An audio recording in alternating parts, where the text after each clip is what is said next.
All the dust and leaves being blown around. The wind also stirred up some trouble for a lot of Valley residents, many complaining about those itchy eyes and scratchy throats today. But those symptoms might make you think that you have allergies or maybe even a cold. But the night team's Donna Cordova joins us live to explain that's not always the case. Right, Donna? Absolutely. Now, you're talking about all of these complainings. We do read your Facebook comments, and a lot of you mentioning, oh, you're not feeling too good because of your allergies. Well, maybe you have allergies, maybe you don't. One thing is for sure, there are irritants everywhere. There are also cures. You think you had it rough. Think about these guys working in the wind. Hold the sign a lot more tighter than usually is. I've dropped it a couple of times. For a lot of reasons, people say they hate the wind. Along with all of that blowing, it's the stuff it's stirring around. Dust, leaves, and debris.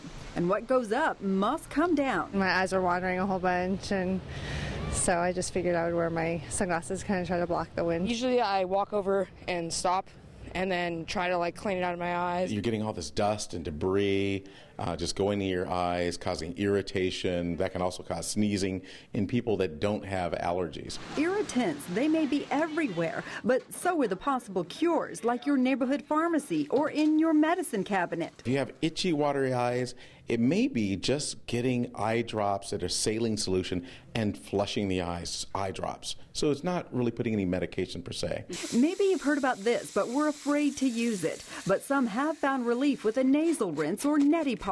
No one's been harmed by them. You know, you don't drown by using them. Just flushing out the dust and pollen and getting debris, from the nasal passages, decreasing the mucus and inflammation, it works. Now, it is that time of the year, and unfortunately, even fireplace smoke can be an irritant, so it seems like we're getting hit from everywhere. If you're not sure, the doctor suggests that you track your symptoms. If they seem to go away when the wind stops, then maybe you are just sensitive to irritants, but not necessarily have allergies. Reporting live in Sacramento, Donna Cordova, KCRA 3 Night.